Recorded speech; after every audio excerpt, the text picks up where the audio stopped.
Hello everyone, नमस्ते।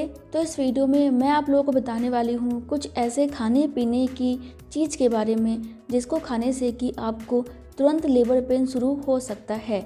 So friends, चलिए video start करते हैं। देखिए, वैसे मैंने आप लोगों को पहले ही बता रखा है कि आपको प्रेगनेंसी के थर्ड ट्राइमेस्टर से और ख़ास तौर से प्रेगनेंसी के 9वें महीने से कुछ चीज़ें ज़रूर खाना चाहिए, जैसे कि गर्म पानी पीना चाहिए, गर्म चीज़ें खाने चाहिए, खजूर खाना चाहिए और जो ड्राई फ्रूट्स होते हैं ना, उसको लगभग एक मुट्ठी खाना चाहिए बिना भीगे हुए। इसके अलावा आपको खाने में गर्म चीज़ें ही शामिल करना है और आपको ठंडी चीज़ों से दूर रहना है। इसके बारे में मैंने आप लोगों को पहले बताया था।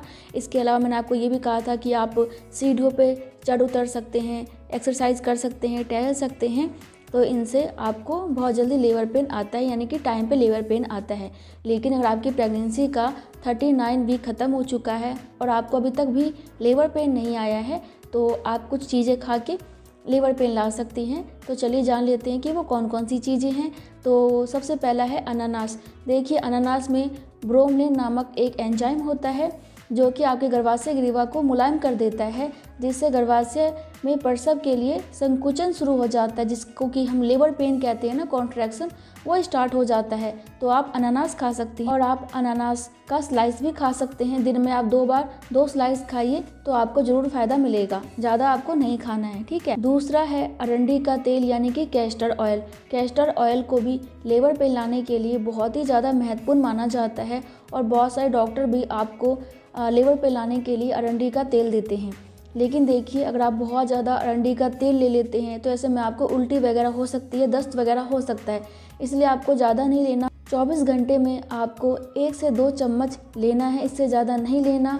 और मात्रा की बात करें तो आप लगभग 114 मिलीलीटर ले सकते हैं, इससे ज़्यादा आप मत लीजिए। और आप इसको संतरे के रस में डाल के ले सकते हैं, ठीक है।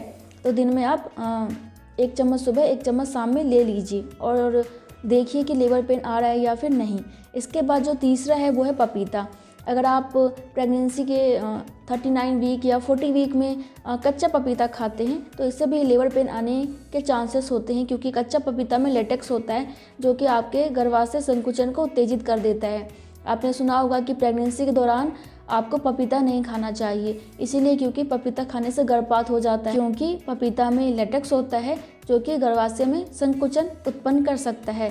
अगर प्रेगनेंसी के लास्ट के महीने में संकुचन आता है तो बहुत ही अच्छी बात है, मतलब ये कि लेबर पेन शुरू हो जाता है। तो आप कच्चा पपीता भी दिन में 2 से 3 बार 1 स्लाइस खा सकती हैं, तो आपको इससे भी फ़ायदा मिल सकता है, ठीक है। इसके बाद जो नेक्स्ट है वो है लाल रास्पबेरी की पत्तियों की चाय। देखिए, लाल रास्पबेरी की पत्तियों की चाय को भी लेबर पेन के लिए काफ़ी ज़्यादा अच्छा माना जाता है और आपको ये प्रेगनेंसी के 9 महीने से ही लेना चाहिए। काफ़ी फ़ायदेमंद भी होता है, लेकिन अगर आपने पहले नहीं लिया है तो आप इस टाइम दिन में 2 बार ले सकती हैं और ये भी काफ़ी फ़ायदेमंद होता है आपके लेबर पेन को लाने के लिए। आपको मार्केट में मिल जाएगा या फिर अगर आप ऑनलाइन मंगवाना चाहते हैं तो मैं लिंक डिस्क्रिप्शन बॉक्स में दे दूँगी, आप मंगवा सकती हैं।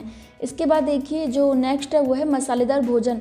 ऐसा माना जाता है कि अगर आप बहुत ज़्यादा मसालेदार भोजन खाते हैं तो इससे भी आपको लेबर पेन आ जाता है, क्योंकि मसालेदार भोजन में बहुत सारे मसाले पड़ते हैं, जैसे कि लहसुन होता है, अदरक होता है और भी मसाले होते हैं, वो काफ़ी गर्म होते हैं। और लहसुन क्या करता है, ये आपके मल को ना पतला कर देता है, जिससे कि आपका गर्भाशय उत्तेजित हो जाता है और आपको संकुचन आना प्रारंभ हो जाता है।